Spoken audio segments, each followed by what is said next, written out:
గురుగారు నమస్కారం. శ్రీమాత్రే నమః. అక్టోబర్ మాసంలో మేషరాశికి ఎలా ఉండబోతుంది?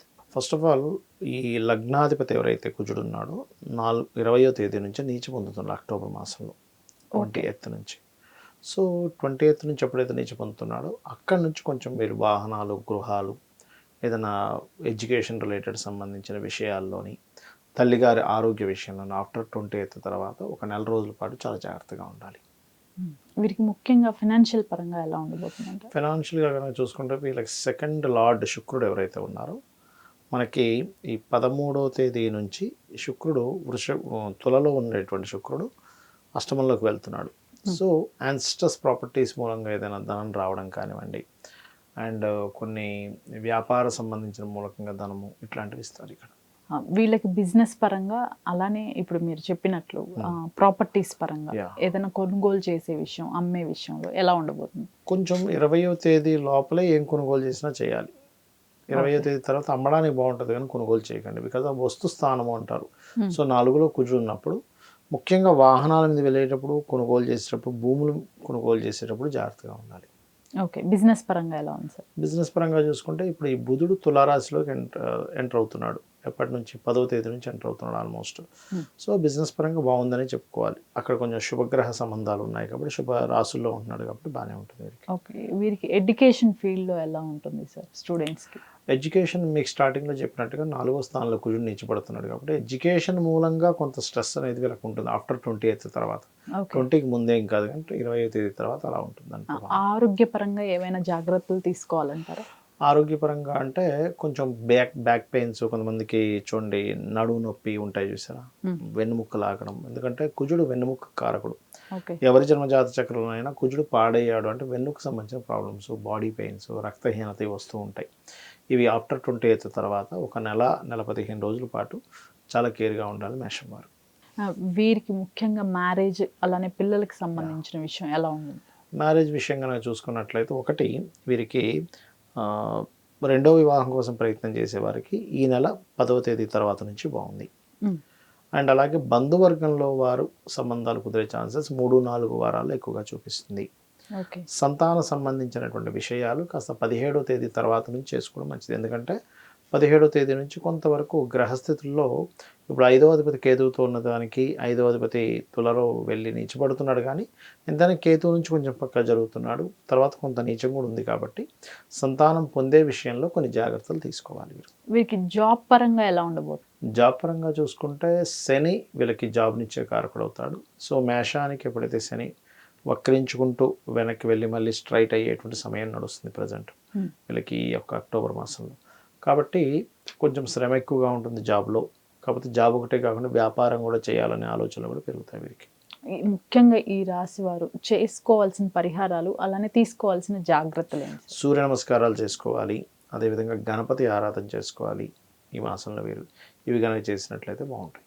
చాలా మందికి కూడా ఈ రాశులు అనేది, పర్టికులర్గా ఈ రాశి అనేది తెలియదు.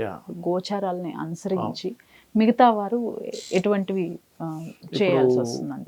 మీరు చాలా మంచి ప్రశ్న వేశారు ఇక్కడ. ఎందుకంటే కొంతమందికి రాశి, నక్షత్రము ఇవేవి తెలియదు, లగ్నం ఏం తెలియదు. అలాంటి వారు ఈ సమయంలో పర్టికులర్గా ఇప్పుడు మనకి 20వ తేదీ నుంచి కుజుడు మారుతున్నాడు. ఇది దేశవ్యాప్తంగాను ప్రపంచవ్యాప్తంగా అనేకమైనటువంటి విషయాలను చూపిస్తూ ఉంటుంది. మీరు గమనించండి, మీరు మనం చంద్రగ్రహణం సమయంలో విదేశాల్లో కూడా కొంత ఫ్లడ్స్ లాంటివి వస్తాయి చెప్పుకున్నాం మనం. అప్పుడు మీరు 2-3 days బ్యాక్ చూస్తే చైనాలో చూడండి విపరీతమైన వర్షపాతం అది నమోదైంది నిన్న మొన్న సంథింగ్.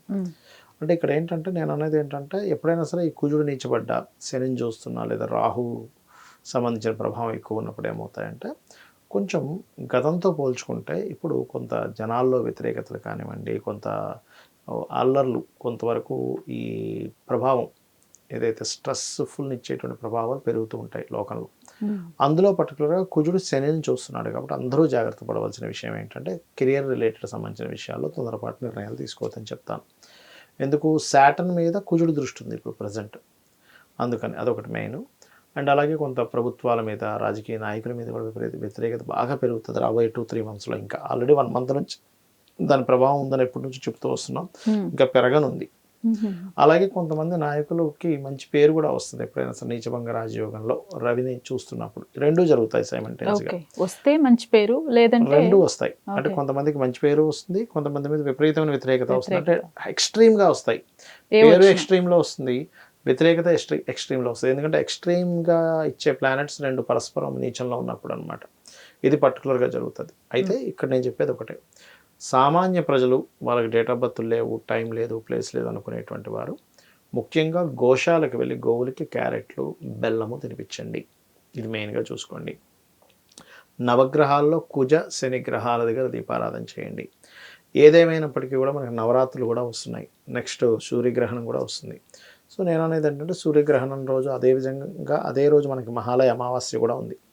మహాలయ అమావాస్య ఉన్నందుకు పితృదేవతలకి పిండ ప్రదానాలు, లేనట్లయితే తిలలు వదలడము, లేనట్లయితే స్వయం పాకం ఇవ్వడము చేయండి. రెండవది ఏంటంటే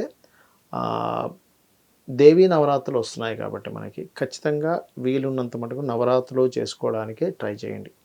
బికాజ్ ఆఫ్ యమద్రంష్టికలు అంటారు ఈ సమయాన్ని. అంటే యముడి యొక్క కోరలు తెరిచుండేటువంటి కాలంగా చెప్తూ ఉంటారు. అంటే మీరు గమనించినట్లయితే ఈ సమయంలోనే కొంచెం బాగా ఏజ్డ్ పర్సన్స్ కావచ్చు, కొంచెం రోగంలో ఉండేటువంటి వారికి కావచ్చు ఎఫెక్ట్ ఇస్తుంది. అందుకని నవరాత్రులు చేసుకోమని చెప్తారు. నవరాత్రులు కనుక ఎవరైతే చేస్తారో వాళ్ళకి అమ్మవారి రక్షణ ద్వారా ఈ ప్రభావం అనేటువంటి తగ్గుతుంది. మనకు అదిగాక క్రోధినామ సంవత్సరం యొక్క ప్రభావం ఉంటుంది. ఈ కుజుడు నీచబడి శనిని చూసే ప్రభావం ఉంటుంది. కాస్త 2 గ్రహణాలు కూడా జరిగాయి ఈ మధ్యకాలంలో. అంటే నెక్స్ట్ సూర్యగ్రహణం రాబోతుంది, చంద్రుడు అయ్యారు, సూర్యుడు రాబోతుంది.